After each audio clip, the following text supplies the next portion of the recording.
welcome to the garden. Today I'm going to show you how to divide daffodils. I transplanted these in a row along the flower garden where we removed our daylilies yesterday. So the daffodils are right down in here. I'm just going to dig down a little bit deeper than normal, about 6 inches this time, to really get the bulb and the roots down below the bulb.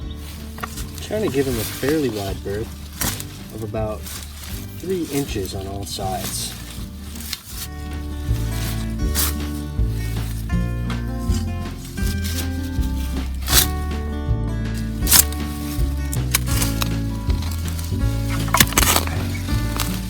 So let's take this out. It looks like I am taking some echinacea too, here towards the back. So we'll just replant those right where these daffodils are.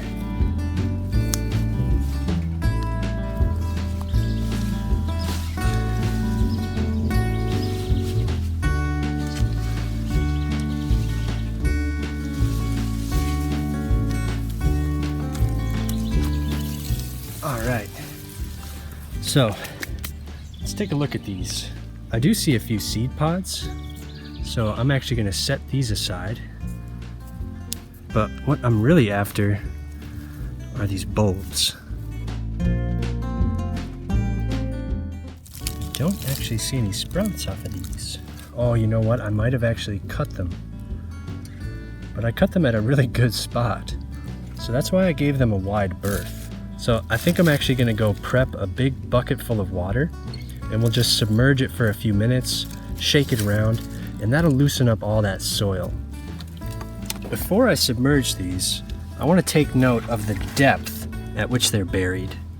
So some of the bulbs are about 2 or 3 inches under the soil, others are closer to 5 or 6 inches. So we've got some leeway when we plant them out. This is going to be the most gentle way to do this. I can already feel the soil washing away from the roots. And I'm not actually working my fingers in between the roots, I'm just kind of wafting the water over top.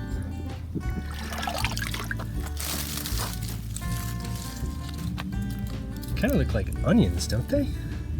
The way they get white down here, and then this is the bulb. These are white because they're actually underground. I'm just going to very gently try and isolate each bulb. If it's at all tricky or fused with another one, I'm just going to leave it. We're just going to go for the easy ones here. So these bulbs, I think, need to be buried at least 3 inches under the soil. And that's measuring from the top of the bulb. That's pretty standard. And then down from there, you've got the heart of the bulb. This is really what we're after, but we do want to keep these roots intact. They're fairly delicate, so I want to be gentle.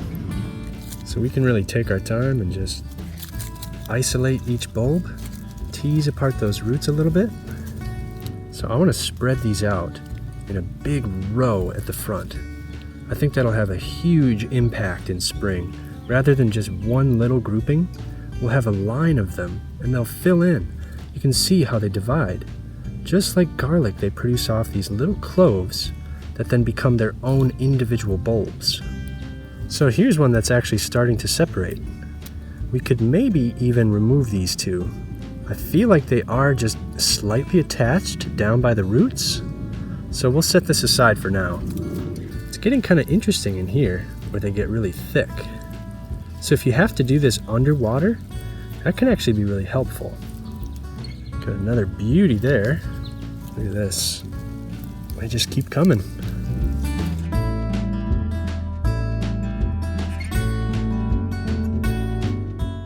So let's just see how many we got. I'm just going to count these as 1 because they're kind of close together. So that's 1. This one is the weakest of them all. Doesn't have any sprouts. It has very few roots, but we'll count that as 1. So there's 2, 3, 4, 5, 6, 7, 8, 9, 10, 11, 12, 13, 14, 15, 16, 17, 18, 19, 20, 21, 22, 23, 24, 25, 26, we'll count that as 1, and 27. Wow. 27 bulbs, wow. That means we'll be able to do a row along the entire garden and even double up in spots. I think the depth at which we uprooted our daylilies is perfect for our daffodils. But this is actually one of the sunniest stretches of the garden. So I'm going to use some of the best bulbs and then just fill in with some smaller ones around it. And I want those roots to spread out. You definitely don't want them like folded and pinched on themselves. You want to kind of spread them out and make sure they're nice and loose. So I've got them at the bottom of the hole, which is about 5 or 6 inches deep. The bulbs are pointing upward, and now we can just cover over them with some soil. We'll just lightly cover them. And then I'll just lightly press it in. So it'll actually stay fluffy underneath, but it'll be a little more compact at the surface to prevent erosion. I've also brought in some more blue bugle, and I'm going to be transplanting these as well. This will help fill in the gaps that the daylilies left. Just came across a jumbo toad. Oh, there he goes. There he is. That's a big old toad. But I'm aiming for about 3 bulbs per hole. So we'll have 1 big one and then 2 smaller ones.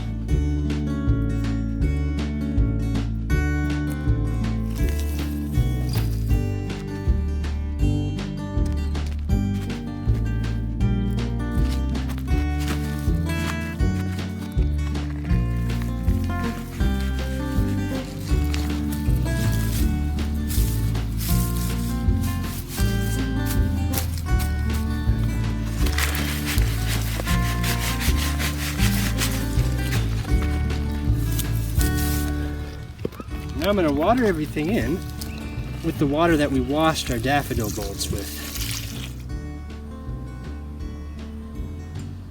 So next year we're going to have a lot more daffodils. They're going to grow in a beautiful row right up here at the front, instead of just a little patch at the back. So I think that's a huge improvement. I'm also going to scatter the seeds so that they can come up wherever they want. That happened last year and we actually got a few volunteers. There was some in here, and then some further down here too, which was really cool. So I hope you stay tuned to see those beautiful daffodils bloom next spring. Thank you all so much for watching, and we'll see you next time.